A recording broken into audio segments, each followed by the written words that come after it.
Shut them up, now. They are so loud. I was happily living with my husband and my sweet mother-in-law, but things changed after our daughter was born.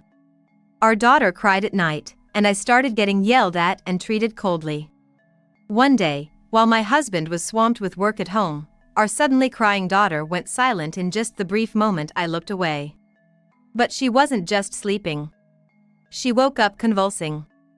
After taking her to the emergency room and hearing the doctor's diagnosis, I decided to get a divorce. My name is Michelle Stevens. I'm a 28-year-old stay-at-home mom. I live with my husband, John, our daughter, Emily, and my mother-in-law, making it a family of 4. I met John 6 years ago at my former job. We were hired at the same time and worked in the same department. From the beginning, I was impressed with his innovative ideas, which didn't seem like they came from someone who started at the same time as me. I was curious about what kind of person he was. He was different from our colleagues. He seemed a bit odd and kept to himself. But when I approached him, I realized he was an interesting guy, though a bit unique. For example, because he loves his job and constantly thinks of new ideas, he has a routine meal plan to avoid deciding what to eat for lunch. It's like, Monday is curry, Tuesday is ramen, Wednesday is grilled fish, and so on. So it wasn't that he didn't like spending time with colleagues, but he ate alone to stick to his routine. All I had to do was adjust my lunch schedule to his, and spending time with him became easy. Though we often talked about work when we were together, I learned a lot, and I enjoyed our conversations. He had some other quirks because he's so dedicated to his job, but I found them endearing. I was the one who confessed my feelings and said, "Let's date." He laughed and replied, "I was gonna ask you out soon." Our relationship didn't change much after we started dating. We didn't go on typical romantic dates. Instead, we often ate lunch together and discussed our work projects. However, for the first time since we began dating, he introduced me to his mother. He didn't like spending time on household chores because it took away from his work, so he lived with his mother. From what I heard, his family background was complicated. His parents divorced when he was 10. John stayed with his mother, and his younger sister, who was just a baby, went with their father. He hadn't had any contact with his father or sister since then. I was bracing myself for a very protective mother, but when I met her, she was a wonderful person. Unlike the reserved John, she was talkative and cheerful. She treated me just as warmly as she did her son. Sometimes when John was too busy with work, she and I would go out together. I got along really well with both John and his mother. 3 years into our relationship, after John proposed, his mother jokingly said, "If John's getting married, I guess I should move out." To which I eagerly replied, "I'd be upset if you did. Living with you is one of the reasons I said yes to the proposal. If you're okay with it, please stay with us." She laughed and said, "You sure about that? I might be hard on you." I laughed it off, saying, "Bring it on." John, watching us, laughed too. For the next 2 years, we lived together without any problems. She took care of all the household chores for John and me, who were both working. Even when I offered to help, she would say, "You must be tired, let me handle it," and she'd do everything herself. Occasionally, on weekends when John was busy working from home, she and I would cook or bake together, which was always fun. John remained dedicated to his job even after we got married. I believe our home was cheerful thanks to his mother, and I was grateful for that. Things started to change when I discovered I was pregnant. 2 years into our marriage, I felt unwell, and at the advice of John's mother, I went to a doctor, who confirmed my pregnancy. John was thrilled when I told him, but his mother's reaction was lukewarm. Considering how she always rejoiced in our happy moments more than we did, I sensed something was amiss. That night, in our bedroom, I asked John about it. He explained, Mom, she had postpartum depression after my sister was born. Dad was working in a different city at the time, so she had to take care of both of us by herself. It must have been tough. One day, she left the house with just me. I haven't seen my sister or dad since then. I regretted being so thoughtless and hurting her feelings. I didn't know there was such a backstory. If I'd known, I would have told John first and thought more about how to break the news to her. Seeing my disappointment, John smiled and said, "It's been almost 20 years since then. She'll be fine." Just as my husband said, my mother-in-law didn't change a bit from the next day onward. If anything, she became even more concerned about my health, preparing meals with even more attention to ensure I was getting all the necessary nutrients, and accompanying me to the hospital in my husband's place among many other things. Feeling reassured by her, I decided to give birth here instead of going back to my parents' house. Initially, I had thought about having the baby at my parents' house, but it was in the countryside and quite far away, so the idea of looking for a hospital there and preparing to go back seemed like too much of a hassle. Luckily, my mother-in-law said, "I'll help you out," and I was able to give birth safely. I think I will never forget the moment my daughter, Emily, was born. She had already been precious to me while in my belly, but the moment I saw her face for the first time, I felt an overwhelming surge of affection and could unconditionally vow to protect her no matter what, and make her happy. Both my husband and my mother-in-law were happy about Emily's birth, and I think that was the happiest time of my life. However, that happiness gradually started to crumble. After bringing Emily home from the hospital, I took a year-long maternity leave, thinking that I would help with childcare and household chores. But my mother-in-law said, "I've always taken care of the house, and that's not going to change. You don't need to worry about it." True to her word, she took care of various things around the house as she always did, but she wouldn't get involved with Emily. I even felt an atmosphere as if she was deliberately avoiding her. My mother-in-law, who always listened attentively to what I had to say, would give vague responses or pretend not to hear when the topic of Emily came up. I was saddened by my mother-in-law's behavior, which seemed like she was ignoring my daughter, but I couldn't speak up strongly because I knew about her past. Even after 6 months since Emily was born, my mother-in-law remained the same. By this time, Emily could perfectly distinguish between people's faces, recognizing her father, who didn't have much time to interact with her due to work, and would smile at him. My husband still prioritized work, but when he had the time, he would talk to Emily and try to communicate with her, so he was delighted that she started smiling at him. Around that time, Emily started having episodes of night crying. I haven't seen many other children, so I'm not sure, but I think Emily's night crying was on the severe side. She would cry non-stop for 2 to 3 hours in the middle of the night quite frequently. I felt sorry for my husband and my mother-in-law waking up because of it, so I tried to soothe Emily in the living room or the bathroom, as far away from the bedroom as possible. However, since our house was not that big, they could still hear her. The number of times my husband and my mother-in-law mentioned that it was loud last night had increased. Although my husband is one thing, my mother-in-law usually never complained about anything, so I think this was probably the first complaint she ever made to me. I tried my best to soothe Emily, but her night crying didn't stop. Gradually, my husband and my mother-in-law seemed to become more irritable, and their way of speaking became more and more rough, saying things like, "It's so noisy," and "Make her stop crying." At the end of that year, there was an important planning meeting at my husband's company. Whether his project idea would be accepted at this meeting would determine if he would be entrusted with a project in the next fiscal year. It was that kind of meeting. Knowing how important this meeting was, I planned to go back to my parents' house for 2 nights and 3 days starting 2 days before the meeting, so that my husband's work wouldn't be disrupted by Emily's night crying. I was being considerate in my own way. However, things didn't go as planned. In fact, I ended up going back to my parents' house even sooner. It was the weekend, less than a week before my husband's presentation, and he was working on his proposal at home. I had planned to go out so as not to disturb him, but it was raining heavily that day. Since I didn't have a driver's license, I hesitated to go out with Emily. If we went out in the heavy rain of December, Emily would surely catch a cold, that's what I thought. Reluctantly, I stayed at home, paying extra attention to not let Emily cry. However, she suddenly started crying. She had just had her milk, and her diaper was clean. I was playing with her while holding her, and I didn't understand why she started crying. Trying to keep the crying sound from reaching my husband as much as possible, I moved with Emily to the bathroom, the furthest place from the bedroom where my husband was working, and tried desperately to soothe her. But Emily wouldn't stop crying.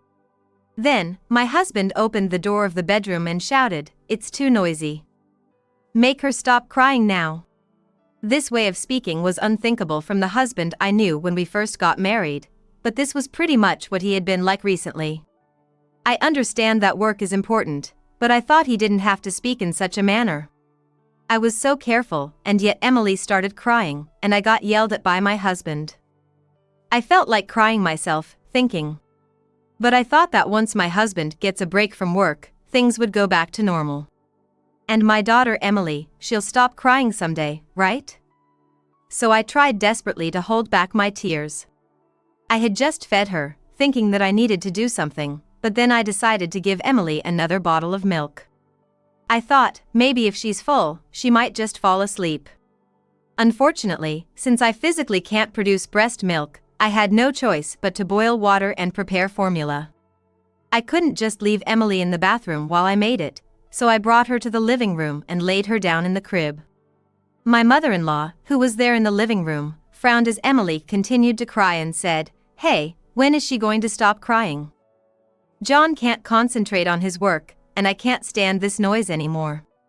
Recently, my husband John and my mother-in-law have been acting like this. She helps with housework and talks to me, but when it comes to Emily, she doesn't touch her, and if she does, she just complains. That's how my mother-in-law has been lately. I apologized to my mother-in-law and asked her to watch Emily for a bit. I went to the kitchen and quickly prepared the milk. Even then, I could hear Emily's piercing cries. But by the time the water had cooled down and the milk was ready, the crying had suddenly stopped. I knew it. My mother-in-law did it. She got Emily to stop crying. I was touched.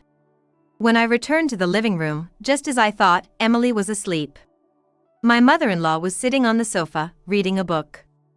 When I thanked her, saying, "You're really something else. There's nothing like the touch of someone who has raised kids before," she responded, "I suppose," but she seemed somewhat brusque. I felt a slight discomfort with her response, but I was relieved that we weren't disturbing John, so I didn't pay it much mind. However, Emily did not wake up even after about 3 hours. If this continues, she won't be able to sleep at night and might start crying again. That's what I thought, so I decided to wake her up. But even when I called to her, Emily wouldn't open her eyes. When I tapped her lightly on the shoulder, she opened her eyes, but she seemed dazed, and her eyes weren't focusing properly. She was acting different from when she is usually groggy after a nap. I became worried and consulted my mother-in-law, telling her that something seemed off with Emily, but without even looking at her, she said, "It's probably just your imagination. She'll be fine." I believed my mother-in-law's words and waited for a while, but Emily's eyes never focused. Scared, I went to my husband John, who was working in the bedroom. "I know you're busy, but can you take out the car? Something's wrong with Emily. She seems completely out of it. It's strange. I'm worried. I want to take her to the hospital, please." I pleaded desperately, but John, seemingly annoyed, said, "Are you sure it's not just your imagination? What does my mom say?" "Your mom says she's fine, but she's clearly not okay to me." "If mom says she's fine, then she must be okay. I need to finish this today, don't bother me." "But I'm really worried." When I said this, John raised his voice, "Give me a break. Can't you see I'm working? I thought she finally stopped crying, and now you want to go to the hospital? Don't be ridiculous." I was so stunned by my husband's outburst that I couldn't say anything. Then, turning back to his computer, John muttered, "I never wanted a kid in the first place." His words still ring in my ears to this day. I couldn't believe my ears. It was unthinkable for John to say something like that. But I definitely saw him say it. I couldn't stop crying from the shock. I never thought John would say something like that. I left the bedroom, still crying, but when I saw Emily, my tears dried up. She was having convulsions. I thought something was wrong. Just a moment ago, Emily seemed perfectly fine. She didn't look ill at all. Panicking, I called a taxi and rushed to the emergency room. I couldn't stop trembling at the thought of something happening to Emily. When we arrived at the hospital, a pediatrician saw us right away. "There's a possibility of shaken baby syndrome," he said, and decided to do a CT scan on Emily. I didn't know about the disease, so I frantically looked it up while I was in the waiting room. Shaken baby syndrome is apparently a condition where a baby, whose neck muscles are still undeveloped, suffers brain damage due to being violently shaken. I learned that in severe cases, it could lead to death, which made my blood run cold. For a while, I was stunned and couldn't think about anything else. I don't know how much time had passed, but I was called in because the doctor wanted to discuss the results of the examination. Fortunately, Emily doesn't have any hematoma, and she's calmed down now since we've given her an anticonvulsant. The doctor said, bringing me relief. However, the doctor then said something unbelievable. "But, you know, Mom, when the nurse was undressing Emily for the examination, she found marks on her neck and shoulders that looked like they were made by an adult's fingers." I don't mean to be rude, but have you ever abused your daughter? I didn't understand what he was implying. Shaken baby syndrome is a condition that occurs when a baby is shaken vigorously. It can happen while trying to comfort them, or during play when they're being tossed in the air, and things unfortunately go wrong. We were thinking that might be the cause, but looking at those marks, it's also possible someone intentionally shook her quite hard. The doctor continued in a matter-of-fact tone. "If you don't remember anything, it could have been another family member. We were able to treat her in time this round, and there was no hematoma, so she's fine. But if the same thing happens again, we can't guarantee Emily will be safe. I think you should have a serious talk with your family." I couldn't get the doctor's words out of my head even after I left the examination room. I have never abused my daughter, and I've never seen any signs of abuse on her. There were no marks on her when I changed her diaper and dressed her earlier today. I could only think that my mother-in-law must have done something while I was making Emily's milk. Emily would need to stay in the hospital for about 3 days just to be safe, so I decided to go home to get the things we needed. "Did you do something to Emily?" I asked my mother-in-law in a trembling voice when I got back home. Then, my mother-in-law responded, "What?" I didn't do anything, in a clearly suspicious manner. Usually, she would ask, "What do you mean? What happened? Did something happen?" But this time, she just denied it without asking anything. "Tell me the truth." As I yelled and confronted her, she finally admitted it. I just grabbed and shook her a little because she was being too noisy. "A little? The doctor said there were severe marks on her neck and shoulders. Because of what you did, Emily was in serious danger." When I said that, my mother-in-law responded nonchalantly, "Danger? But she's fine now, right? So what's the big deal?" "What? How can you say that?" I raised my voice, and at that moment, my husband came out of the bedroom. "Shut up, both of you. Keep it down," he said before slamming the door shut with a loud bang. I had sent him a message earlier, telling him that Emily was having seizures and we were going to the hospital, but he didn't ask about her condition and just complained about the noise. My husband, who did not seem remorseful at all for putting our daughter in danger. And my mother-in-law, who was unapologetic and casual about the whole situation. I had thought we had a good relationship, but it turned out I was wrong. That moment was when I lost all affection for them and gave up on this family. And then I hurriedly grabbed the bags for the hospital stay and my own belongings and left the house. Luckily, I had planned to return to my parents' house, so I had travel luggage ready and I grabbed that. In the taxi heading to the hospital where my daughter Emily was, I made up my mind to get a divorce. Some might think this is an overreaction, but for me, it was a big deal. Of course, I was furious at my mother-in-law's actions, but the main cause was my husband's behavior. I do think my husband's job is tough. The upcoming planning meeting, whether he gets selected or not, would change how fulfilling his work is for the next fiscal year. But that's not the kind of job you continue doing, neglecting the fact that your daughter has to go to the ER and is hospitalized. It's not a life-threatening job, nor is it a job that only he can do. It's about whether he becomes the project leader or the assistant. Yet, I was fed up with my husband, who is the only father Emily has, for not coming to us, let alone asking about her condition. 3 days after the admission, Emily was safely discharged from the hospital. Intending to divorce my husband, I did not return home but went to my parents' house. My husband and mother-in-law were supposed to visit my parents' house from that day, so they probably didn't think anything of it when I didn't show up. They didn't contact me. Back at my parents' house, I told them what had happened. My mom hugged Emily and me, crying, and after my dad angrily slammed his fist on the desk, he said, "You don't have to go back there. Stay here with us. I'll protect you and Emily." I broke down in tears at his words. After that, my parents and I started looking into divorce. With our layman's research, all we could understand was that divorce seemed difficult. My mother-in-law's actions weren't continuous, so it couldn't be considered abuse. If the other party contested the divorce, it seemed like it would be difficult even if it went to mediation. So, I decided to play hardball. On the 3rd day at my parents' house, I received a message from my husband, John, saying, "The presentation went well, so come back home. Let's celebrate its success." Irritated by his carefree attitude, I decided to go back home once to talk about divorce. I didn't want Emily to see John or my mother-in-law ever again, so I asked my mom to keep her at my parents' house. When I got home, John, surprised that I came back alone, finally asked, "Where's Emily? Is she still in the hospital? Is she that sick?" "Emily has been discharged. She's at my parents' house now. Why didn't you bring her back with you?" "I want a divorce." Both John and my mother-in-law were stunned. "What?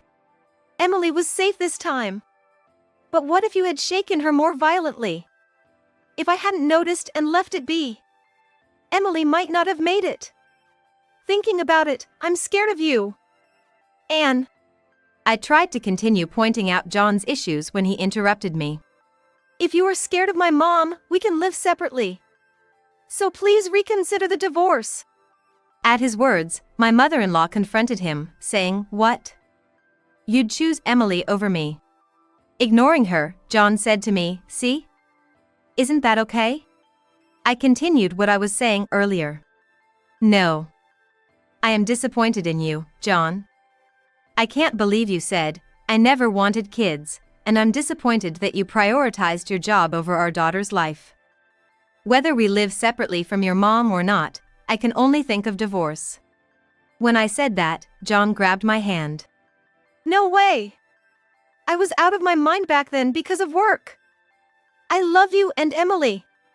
I apologize, so please don't talk about divorce. I think words and actions under pressure reveal true feelings, so I can't trust you anymore. I won't divorce you even if it comes to mediation." His words made my heart race.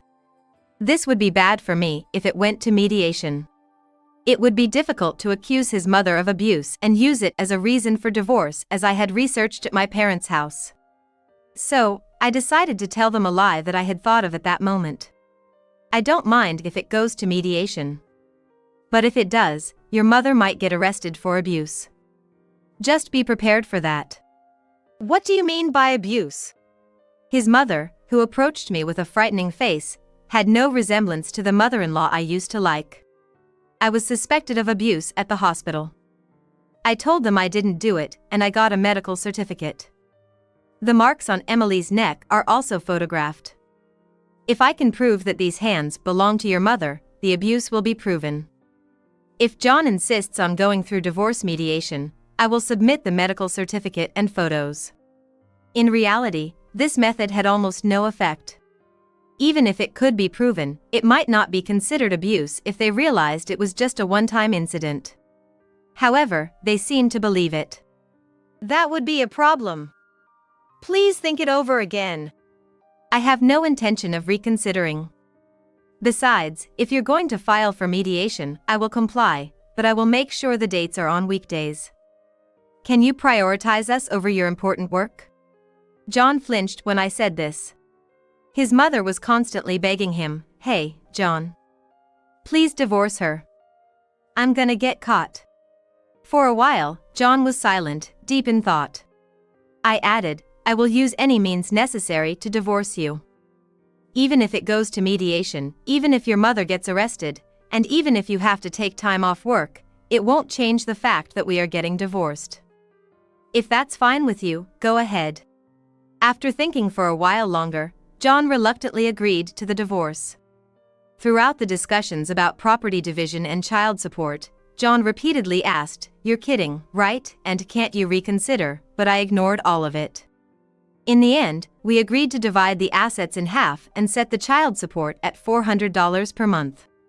My husband was reluctant to agree to the divorce until the very end, but it seemed like he finally realized my stance wasn't going to change, so he reluctantly agreed. I told him, "Feel free to dispose of all my belongings," and then I left the house. I had no intention of taking anything from that house with me. We had furniture at my parents' house, and I didn't want to remember anything about this house. As I left through the front door, I could hear John and his mother arguing. "It's all your fault, Mom. John, you said you didn't want Emily either, right? This is what you get." "What did you say?" "I covered for you so you wouldn't get caught. If you hadn't done that, we wouldn't have had to go to the hospital, and I wouldn't have had to hear all this. It's all your fault. I don't want Michelle to leave. I want you to leave." Later, I heard through the grapevine that John and his mother had separated. Apparently, they had been fighting non-stop since the incident. They were blaming each other for the divorce. Since the apartment was in John's name, his mother was kicked out and is now working in a cleaning job, being bossed around by people more than 20 years her junior. It's been a year since then, and Emily is growing up safely without any lingering effects. She's starting to learn words, calling me Mom and even saying Grandpa and Grandma. She's getting better at many things every day. My mother is looking after her, allowing me to rejoin the workforce at a local company. With my previous experience, I was placed in the planning department, but unlike John, I prioritize my family over work. I've heard about John's situation through former colleagues. Apparently, he struggled with living alone, couldn't concentrate on his work, and the project he proposed started to fail. Eventually, John was removed as project leader and was transferred from the planning department to human resources. It's quite the ironic story. My husband, who was so devoted, got taken off the planning department, and I, who have been prioritizing our family, got assigned to it. Moreover, my work is going really well. When I brainstorm with my daughter on my lap, a ton of great ideas come to me, and I'm able to write excellent project proposals. Not just in terms of work, my personal life has also been flourishing recently. There's this single father from my workplace, and things are going pretty well between us. We first hit it off talking about our kids and have become good friends since. On weekends, we take our kids to parks or amusement parks. His 3-year-old son has taken a liking to me, and he plays with my daughter too. He's also kind to my daughter, so I want to keep seeing him. I've just got divorced, so I'm not thinking about remarrying right away, but if things continue to go well, I hope someday I might become his wife.